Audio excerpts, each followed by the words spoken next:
Oke, saat ini gue bersama dengan Ruby. Gue baru aja mampir dari kanal kontennya dia, dari kanalnya dia untuk ngomongin soal kejadian Jam 0044 1 yang di pagi. Twitter. Ruby, makasih lo gue diizinkan untuk mampir ke sana. Sekarang, Thank you. Gue senang dan thank you udah dikasih kesempatan juga. ya dengan senang hati. Ini malah gue kayaknya ngerepotin 2 kali. Udah mau gue minta tolong, sekarang gue mau nanya lagi. Tapi ini yang mau gue tanyain adalah sesuatu yang menurut gue, buat gue sendiri masih hal baru. Terus, tapi gua rasa buat kebanyakan orang yang berwirausaha lebih baru lagi karena mereka kelihatannya belum pernah memahami konsep validasi ide. Oke. Jadi yang banyak waktu kan lu kan pernah nonton kan, pernah bikin kan konten, terus lu ngebahas sedikit tentang validasi ide bisnis. Ya. Terus validasi ide bisnis itu adalah sebuah topik yang buat gue sendiri masih membingungkan. Gue bingung soal ngukurnya dari mana, lalu yang dilakukan apa. Tapi Ya. untuk banyak orang, kebanyakan malah berpikir kalau mau bikin bisnis tuh idenya harus sempurna dari awal, on the get go, ide bener gitu. Sementara Ya. gue yakin ada, tapi gue lupa contoh-contohnya. Gue rasa startup yang gede sekarang gitu ya, bukan startup berarti ya, maksudnya perusahaan-perusahaan tech yang gede sekarang awalnya bentuknya nggak kayak gitu. Karena gue juga pernah dengar istilah ini, tapi gue nggak pelajari benar-benar. Ada istilahnya apa ya, MVP, minimum viable product atau apa gitu, yang berarti Ya. produk paling basic. Nah, sebenarnya sih mungkin kita akan ngomongin banyak soal validasi ide bisnis karena banyak banget yang pengen berwirausaha. Mungkin gue mulai dari apa sih sebenarnya yang dimaksud dengan validasi ide dan kenapa itu penting dan kenapa banyak orang nggak tahu bahwa harus divalidasi gitu ide bisnisnya gitu. Wah, menarik sih. Gue sebagai pengusaha juga udah ngalamin beberapa kali di mana gue harus memvalidasi ide bisnis gue.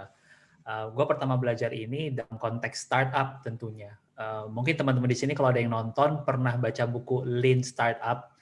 Nah, itu dari konsep di buku itulah yang diturunin menjadi semacam apa ya?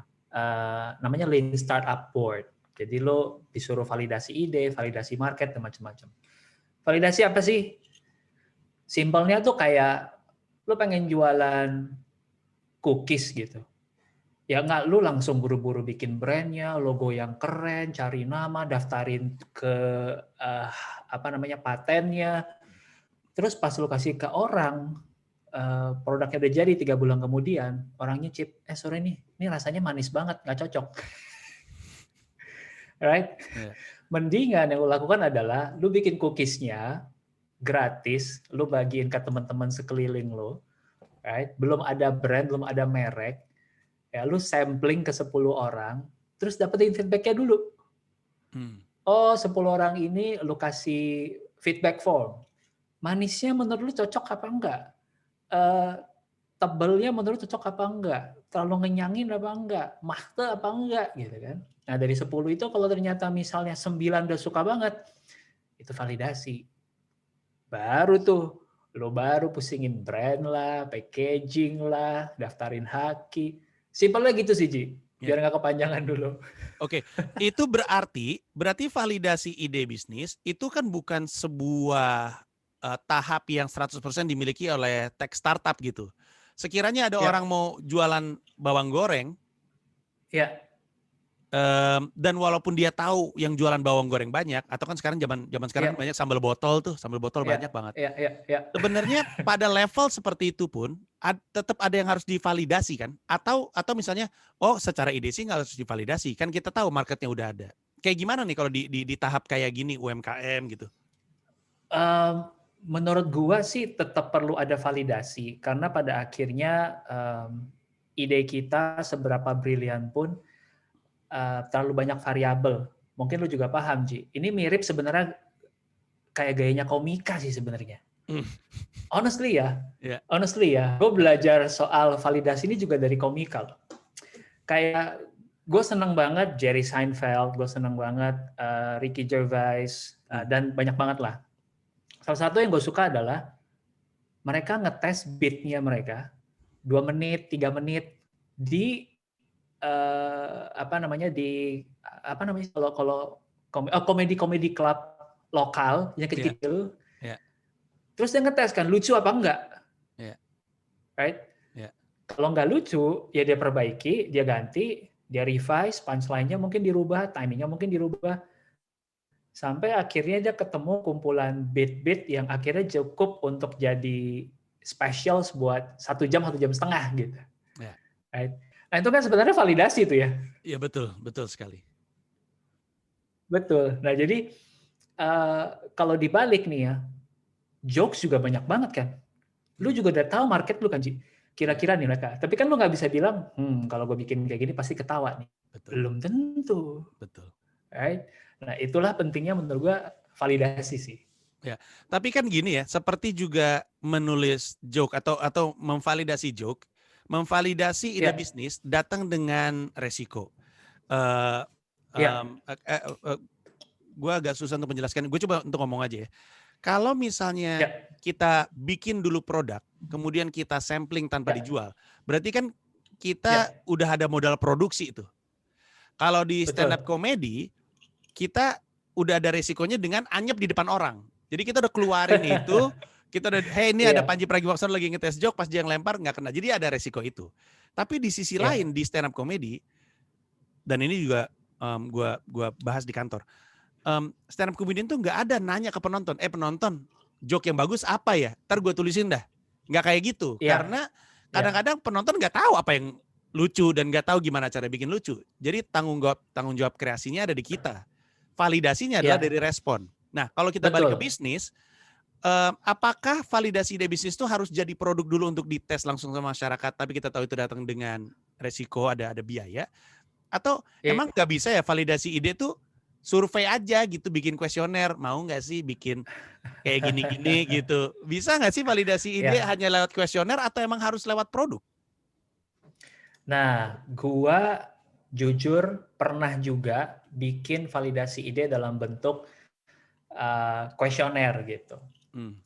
Tapi kendalanya adalah dalam kuesioner itu pun sendiri karena orang belum ngerasain manfaatnya langsung, belum ngerasain kayak icip-icip produknya, kemungkinan untuk itu miss juga tetap gede.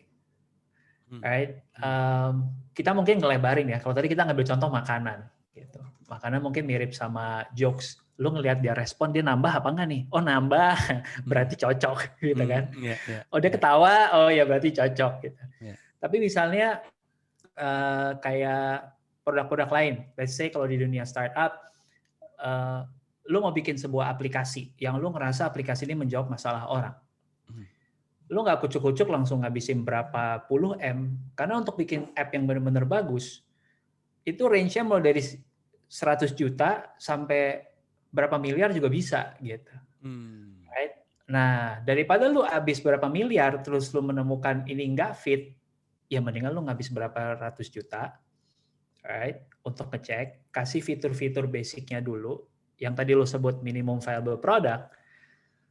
Kalau di situ udah ada tanda-tandanya, orang suka, baru lu build yang benar-benar bagus, yang benar-benar gedenya. Kendalanya kalau bikin apps pakai kuesioner, kan di dalam apps itu ada user interface, satu tombol aja bisa diinterpretasikan jadi macam-macam warna, bentuk, ukuran, gitu kan. Satu fitur aja bisa dibikin jadi macam-macam variasi. Nah itu yang sebenarnya nggak bisa kita tampilkan dari kuesioner. Nah makanya kenapa ide validasi ini dan MVP ini lebih banyak dari startup. Karena sebenarnya goalnya mereka adalah mengurangi resiko. Mengurangi variabel-variabel yang tidak gua tahu. Jadi minimal menambah chances-nya gue untuk bener gitu. Gitu sih. Tapi kalau mau mulai dari questionnaire silahkan, Hmm. tapi gue ngerasa itu masih jauh gitu. Ya. Nah, kalau yang divalidate adalah ide Ya, bisnis, karena kan ada juga pasti ya orang yang bilang, perasaan gue udah bikin produk ada yang beli nggak ada. Itu kan berarti kan ya, dia nggak ya, berhasil validate gitu kan. ya, Ketika ide bisnis mau divalidasi, berarti minimum, gue nggak paham viable itu artinya apa ya, tapi minimum yang harus udah ada di produknya untuk dia rilis, Itu apa ya? Ini gue selalu bertanya ini dalam kacamata UMKM masalahnya. Iya. Karena kalau startup mungkin nggak mesti diajak ngobrol lagi soal validasi.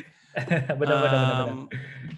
Tapi kan banyak banget sekarang bisnis cemilan, bisnis kopi. Kayak orang mikir, kopi banyak yang beli, bikin aja kopi dalam kemasan gitu kan.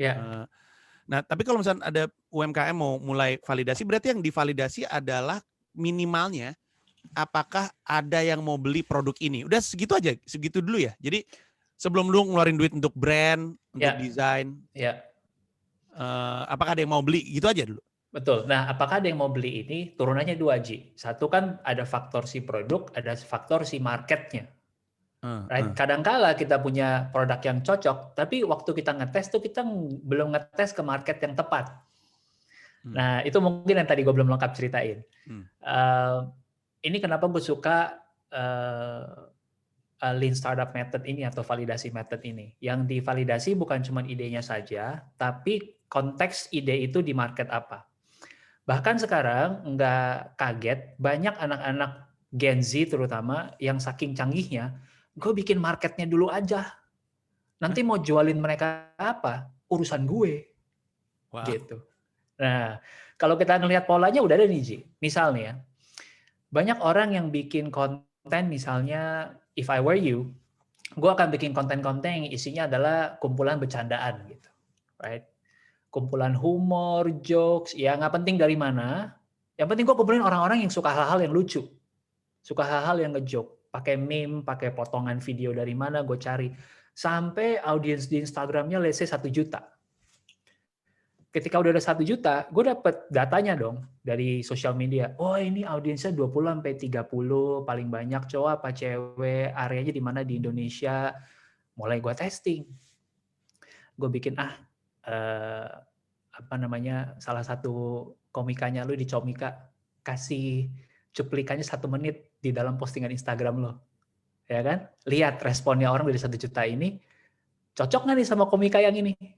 Besoknya kasih komika yang lain, besoknya kasih komika yang lain. Setelah lu ngetes 10 komika, dan let's say setelah sebulan, lu langsung tahu, oh ternyata nih, dari 10 komika gua, paling cocok nih sama si Ruby nih. Kalau gitu, Ruby aja gua orbitin. Marketnya udah ada loh 1 juta. Wow. Nah, jadi itu menurut gua reverse engineering sedikit caranya orang-orang zaman sekarang. Bikin dulu konten, bikin dulu marketnya di satu tempat yang memang udah ada, ya yang gue tahu bisa ada kesamaan, nanti gue mau jualin ini, habis itu baru cari produk yang sesuai dengan cari di tes kayak gitu. Wow. Ini gue nonton YouTube soal bisnis tuh banyak banget, gue baru tahu soal ini. Dan itu valid ya, artinya kan soalnya kan soalnya Gary Vee selalu bilang sekarang tuh attention arbitrage gitu. Jadi kalau lu dapat attention itu adalah kuncinya. Jadi ada juga pola atau bukan metode dalam melakukan bisnis adalah gue kumpulin perhatiannya. Lalu perhatiannya gue lemparin, gue tes pasarnya untuk mengetahui produk apa yang cocok. Gila, brilian. Yes. Gila. Oh wow, itu dalam rangka menemukan market fit ya terhadap sebuah produk. Betul. Dan produknya juga lo uji kan. Tadi kan kita punya 10 komika, belum tentu 10-10-nya langsung siap kan sama marketnya. Nah, dari 10 itu lo dapat, oh ini 2 terbaik, 3 terbaik. Ya udah itu aja yang lo gas. Apakah validasi itu ada tahap berhentinya, Ruby? Atau validasi itu jalan terus dalam sebuah bisnis dengan memahami bahwa ya tentu karena mungkin perusahaannya punya produk-produk baru dan tentu mesti divalidate. Tapi mungkin karena marketnya berubah. Misalkan kayak pandemi kan mengubah gaya hidup ya, mengubah cara orang hidup gitu. Apakah validasi terhadap apa yang kita lakukan secara berkala harus dilakukan terus atau diraba dari sales atau apa tuh sebenarnya? Ini menarik dan mungkin gue bukan orang yang tepat untuk bisa 100% ngejawab dengan tepat karena gue percaya bisnis itu punya fasenya sendiri, Ji. Ada fase early stage, growth, maturity gitu ya. Ya ibaratnya bayi, remaja, dewasa lah gitu. Bisnis-bisnis yang gue jalanin sekarang ini rata-rata di usia remaja. Right? Jadi gue udah pernah validasi di fase awal. Gue belum pernah punya bisnis yang di fase dewasa nih. Jadi mungkin orang yang udah pernah punya bisnis yang udah belasan tahun dan di fase dewasa, dia mungkin lebih bisa ngejawab. Tapi buat gue sekarang, even di fase remaja pun bisnis-bisnis gue tetap ngelakuin validation test ini. terutama kalau gue lagi mau memperbesar marketnya gitu. Karena biasanya orang-orang pertama yang mengadopsi produk kita adalah early adopter kan. Yang emang orang-orang yang mudah percaya, bukan mudah percaya, orang-orang yang emang udah believe di kitanya, mungkin di produknya. Ya kayak iPhone di awal-awal deh gitu. Atau produk Apple di awal-awal. Yang pakai pertama-tama ya designer, karena Apple diciptakan untuk siapa awal-awal? Designer. Tapi lama-lama kayaknya kalau kita ke kampus-kampus ya, dari 50 50 mahasiswa yang duduk, kalau dibuka laptop tuh kayak setengahnya sekarang Apple gitu kan. Walaupun dia bukan desainer gitu. Nah, menurut gua kalau kayak gitu nggak perlu terlalu divalidasi. Right? Kenapa? Karena udah terbukti ada audiensnya dan ada marketnya. Yang divalidasi menurut gue sama Apple adalah soal pricing. Kenapa nih ngeluarin laptop dengan varian segitu banyak sekarang, handphone dengan varian segitu banyak, padahal dulu cuma satu kan? You can only pick one iPhone and that's it. Sekarang ada Pro, ada Pro Max, ada SE, karena dia lagi testing. Gue bisa masuk di segmen harga berapa ya? Kalau di segmen yang mahal gue udah kuasai nih. Yang murah nih orang-orang yang sekarang pakai Oppo, yang sekarang pakai ini bisa nggak gue makan juga? Oh ternyata bisa. Oh ya udah, gedein gitu. Oh, wow, iya.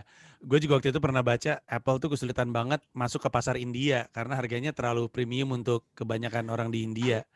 Terus mereka bikin si produk-produk murah itu juga itu jadi lebih masuk akal setelah gue pikir-pikir. Tapi balik ke soal validasi, berarti salah satu yang mesti dipelajari atau setidaknya disadari sama orang yang mau mulai usaha adalah bahwa salah itu bukan bukan vonis bahwa lu mesti tutup bisnis. Karena banyak orang karena kan kurang lebihnya validasi kan lu ngetes, aduh salah nih gue utak-atik dikit keluarin lagi. Oh masih kurang tepat gue utak-atik. Nah banyak orang ketika dia ngeluarin sesuatu kemudian gak dapat responnya, mereka pikir berarti bisnis gue gagal sehingga mereka tutup di situ. Yang harus teman-teman sadari berarti salah ngukur itu justru biasa dalam berbisnis, itu di bisnis disebut validasi, mencari tahu apakah valid atau enggak ide bisnis kita. Gitu kan kurang lebihnya, bahwa salah itu nggak apa-apa gitu dalam bisnis. Yes. Bisa dibilang seperti itu. Gue percaya seperti itu ya. Berarti teman-teman mesti tahu bahwa nggak ada ide yang langsung sempurna dari awal. Dan contohnya banyak mungkin ya, Rup. Kalau ada yang lu ingat apa yang awalnya nggak kayak gini. Ya. Mungkin gue cerita dari pengalaman orang-orang sekitar ya dan gue pribadi gitu. Ada satu, again ini menurut gue Gen Z itu super pinter banget. Mereka mendobrak batasan-batasan cara kita berbisnis millennials dan boomers zaman dulu gitu. Jadi ada teman gue bikin skincare, right? Cewek yang bikin dan dia emang senang banget skincare karena dia punya pengalaman pribadi di mana muka dia tuh pernah kayak beruntusan abis, terus dia cari solusinya di market dia nggak nemu, dia coba bikin solusi dia sendiri dan it works. Nah validasi pertama siapa? Diri sendiri karena punya masalah itu. Right? Nah tapi dia juga nyadar, nggak mungkin dong semua orang punya kulit kayak gua, semua orang punya cocok sama ini.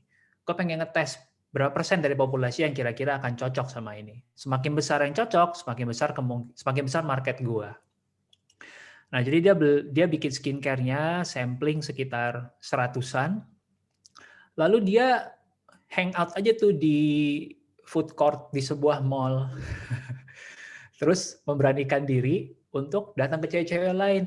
Halo Kak, aku lihat kulitnya kayaknya ada masalah sama jerawat ya. Wah ini saya juga pernah nih kayak gini nih. Terus saya bikin solusi saya sendiri. Mau nggak nyobain? Nggak usah bayar, tapi gue minta kontaknya lo supaya kalau ada apa-apa juga gue bisa bantu. Dan ya lu coba sesuai sarannya gue, jangan ke semua muka dulu supaya lihat infeksi apa enggak, bukan infeksi lah ya, meresponnya negatif apa enggak.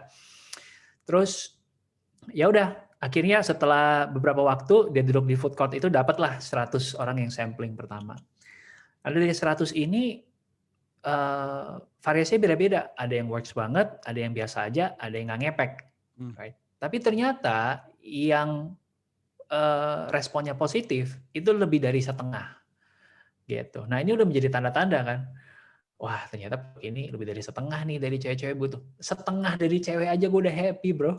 Kalau satu Indonesia ada berapa perempuan gitu ya, setengahnya udah cocok. Wah asik banget. Nah orang-orang ini karena mereka juga berhasil, kulitnya juga menjadi bagus, udah jadi bahan testimonial, udah bisa diangkat jadi cerita, udah bisa jadi bahan jualan. Setelah itu baru dia bikin brand, ya kan, terus kontak supplier dia yang di luar negeri untuk produksi lebih besar, baru bikin sosial medianya. Nah ini yang menarik. Ngomongin soal reverse engineering market tadi, validasi market tadi, bikin marketnya dulu, dia punya akun yang followersnya 2 juta, isinya tuh cewek-cewek. Wow. Ya, sebelum dia bahkan punya produknya.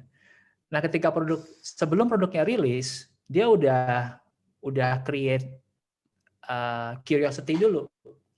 Mana testimonial perempuan-perempuan yang tadi jadi halus, jadi bagus, itu diceritain di sana. Gitu. Nah, teman-teman kalau mau pakai produk ini tungguin ya, launching tanggal segini. By the time itu launching, ya, nyampe nih dari luar negeri, kalau nggak salah sekitar 400 atau 500 paket, kurang dari 24 jam sold out.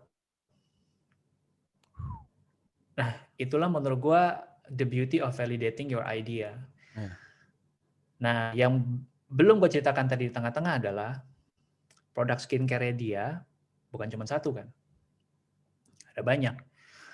Nah, dia akhirnya ada juga produk-produk yang dia coba walaupun works, tapi peminatnya nggak banyak atau marketnya nggak terlalu menarik. Kenapa? Karena produknya bukan produk repeat order.